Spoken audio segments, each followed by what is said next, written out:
then Lent officially ends 4 p.m. Holy Thursday.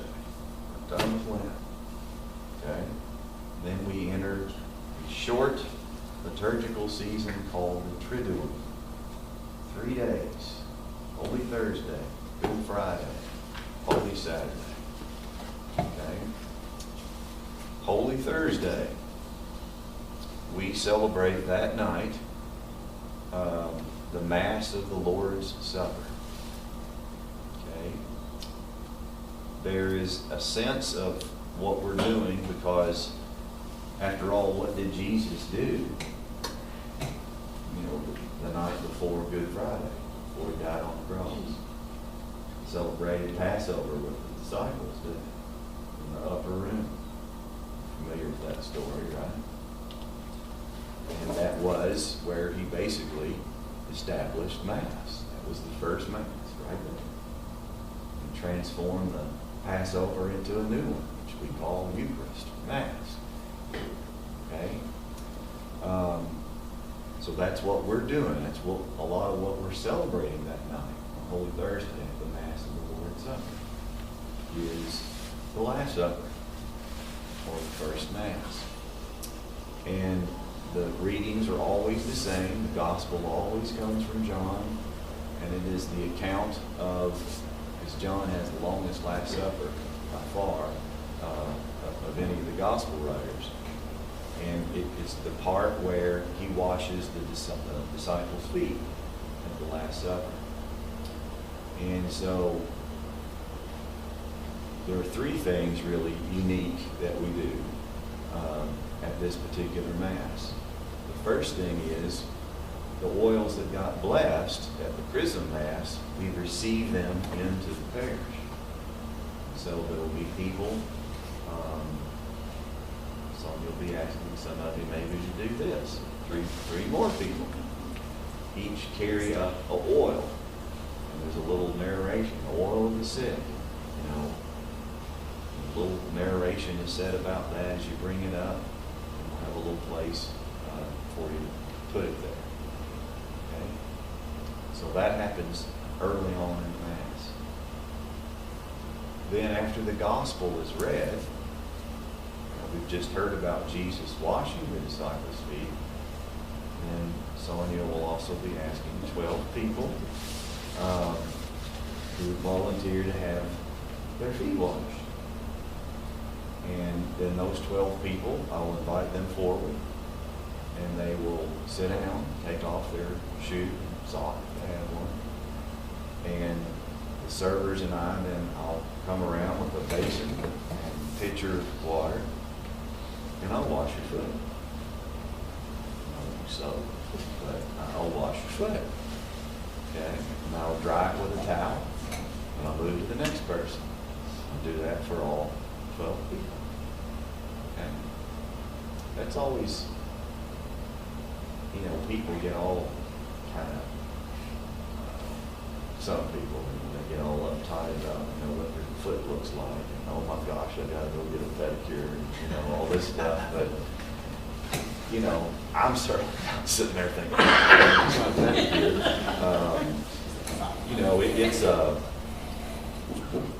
It's a powerful thing because, if you think about what's being reenacted here, it's certainly not that I'm Jesus, but what he did.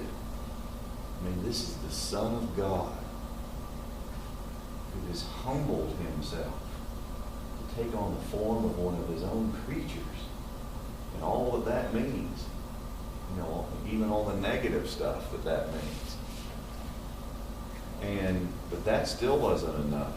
He even lowered himself to be the lowest among the creatures. And here he is, humbling himself to wash their feet. Because you got to understand that was a task reserved for the lowest, least slave of the household. That's the person that washed the feet when the guests came in the door. Because they wore sandals and the roads were dirt. Feet got dirty. But it was an act of hospitality. Not any slave, the lowest slave.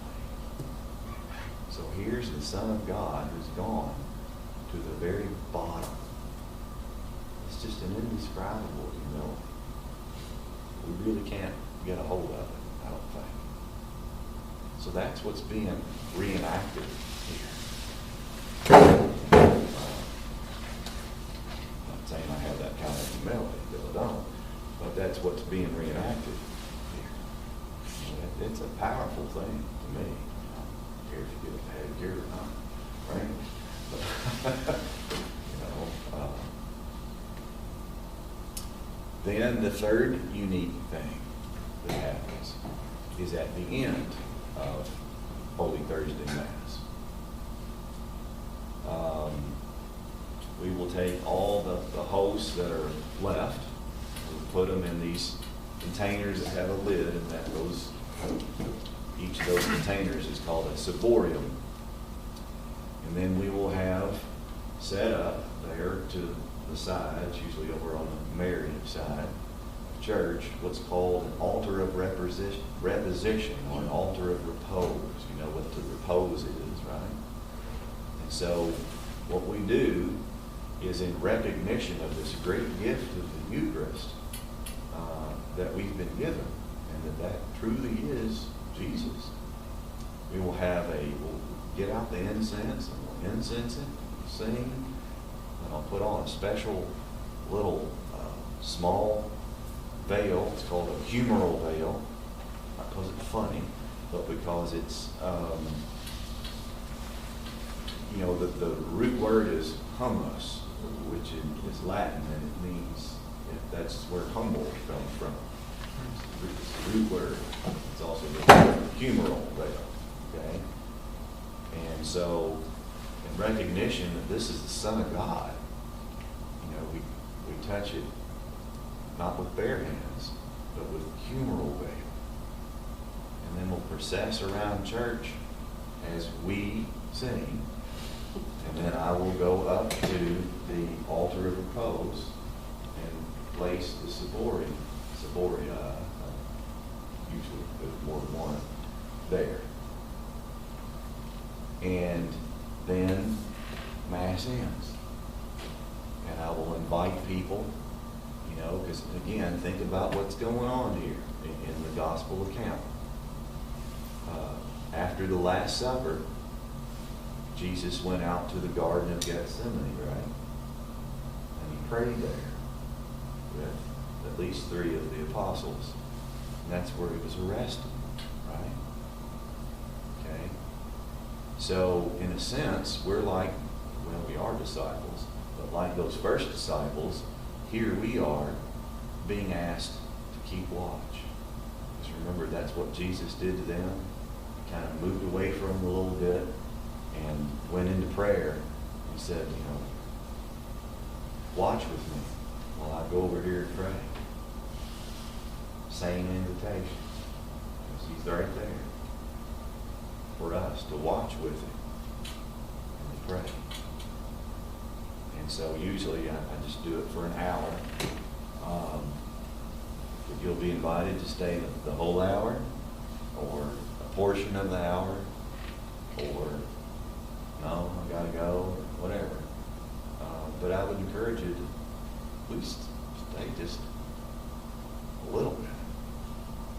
And just allow yourself to sit there in the silence, the holy, reverent silence before the Lord. And watch with him.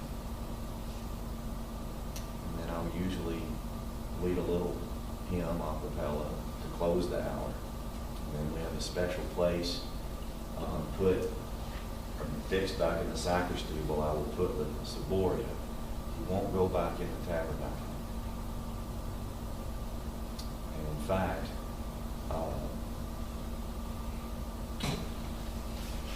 let's see.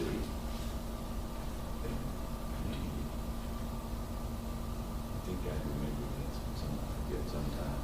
The tabernacle may already be empty, but at some point it will be empty, and we will snuff the candle that's behind the red glass that indicates he's present in the tabernacle. It will be extinguished. The door will be left open to so that everyone